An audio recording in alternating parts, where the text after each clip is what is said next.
Hello student, welcome again for learning once again controlling in this class of business studies. We have studied about the various features and importance as well as limitations of controlling. We shall today discuss about the process that is followed while exercising control, or rather the controlling process. It starts with setting up of standards. Now these standards are a benchmark, we can say, which can be used for measuring performance.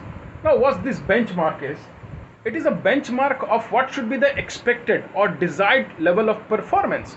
So this benchmark that is set, or the standard which is set, it is the expected level of performance. So first thing is about setting the expected level of performance that the employee should strive to match or to achieve.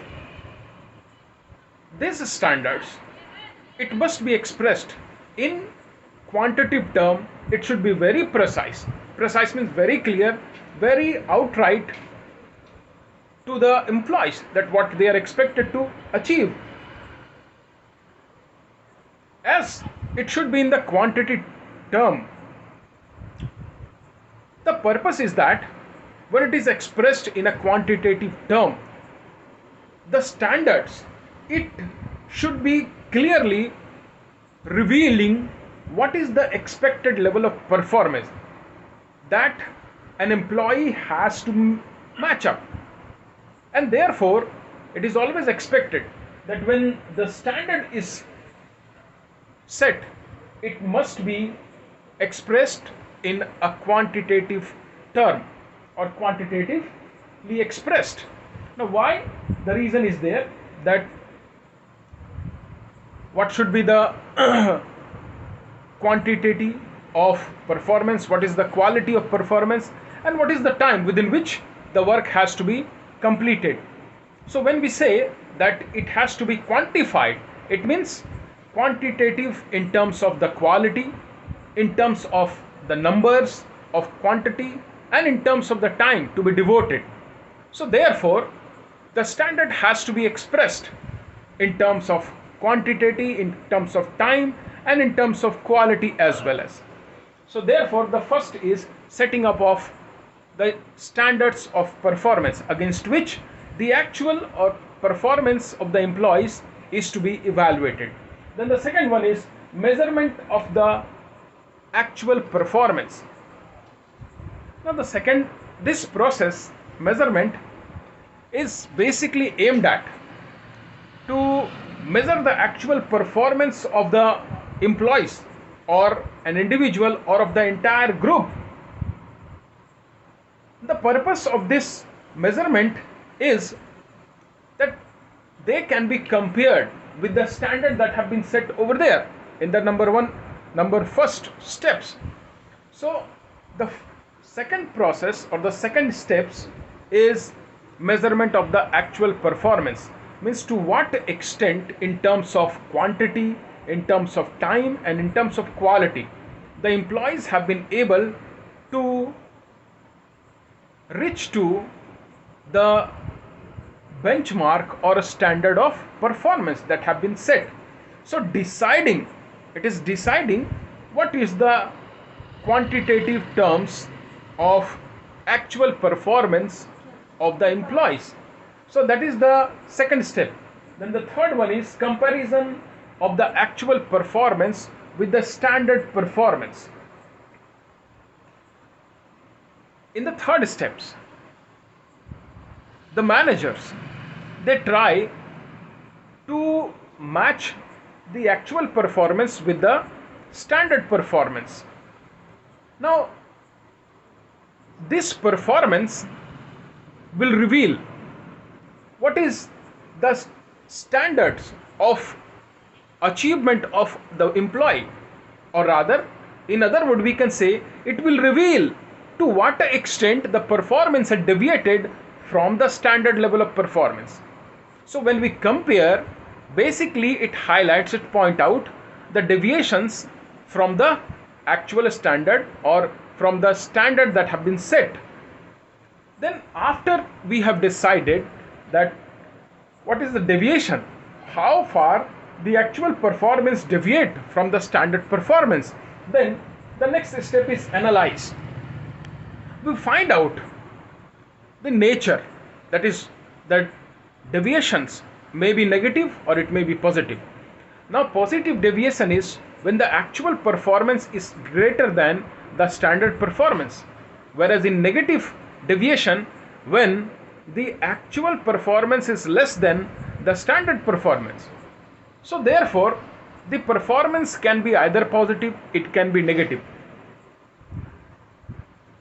Deciding it whether it is positive or negative or the nature of the performance, it highlights or it points out that what is the magnitude of this deviations. Now magnitude here means, I have written here that whether the quantum of deviations, is it minor or is it only trifling, that can be accepted, because none of the performance can be 100% with the standard set for performance appraisal. So whether there is minor deviation that can be expected or it is exceptional, that cannot be taken very lightly, and therefore it must be reported and corrective action has to be taken. So here we have to find out or analyze the deviations, that what is the magnitude, what is the quantum of deviations, whether the deviation is very minor and it can be accepted, and then it can be exceptional deviations. After it has been defined and described or it has been traced out, the first thing that follows it is that these deviations, why it took place and what was the result of this, how far they have influenced the performance of the employees or how far they have affected the achievement of the standard performance, that is analyzed.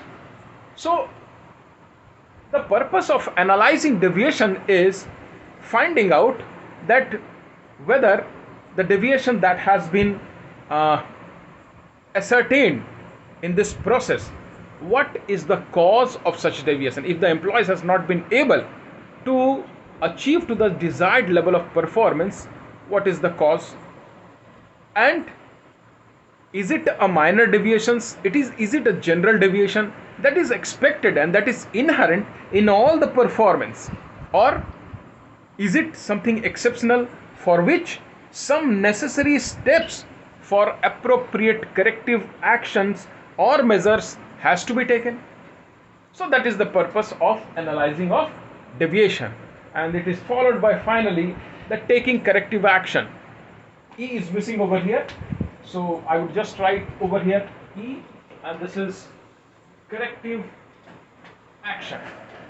Now what this corrective action points out, that when it is ascertained that yes, the actual level of performance is not up to standard level of performance, then what possible steps can be taken by a manager. The first steps that a manager can take to ensure that the standard level of performance is achieved and there is no deviation from the standard set. So what he can do, first he can modify. There is a modification in the plan overall which is being the alternative courses of action that has been defined, or the standard may be reorganized, it can be modified keeping in account the various causes and the magnitude of deviation in the previous steps, suiting or depending the capabilities and skill of individual employees. So the deviations is to taken into account, and then corrective actions is modification of the plan or the standards which is feasible with the capabilities and skill of the employees. Then the second one is reorganization of duties, if it is possible, that yes, the employees who has been assigned the task and with the capabilities and skill, such work cannot be entrusted. It is a mismatch, and therefore the duties has to be reorganized.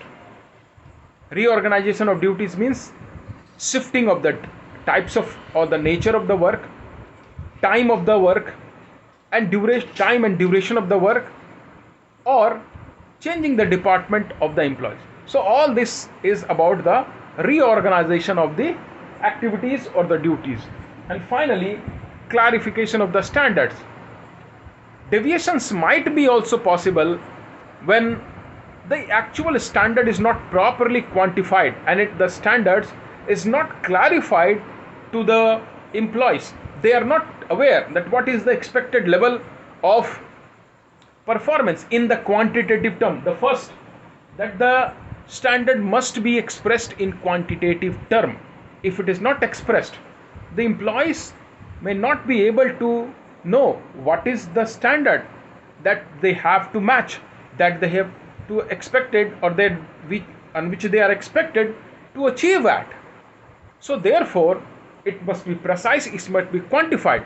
So over here, clarification of the standard must be classified, it must be clearly mentioned, or it must be clearly conveyed to the employees that what should be the standard of performance.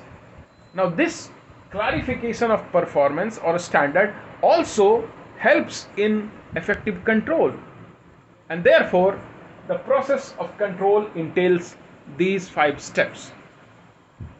Hope this is clear, and we shall meet in the next class. Till then, keep learning.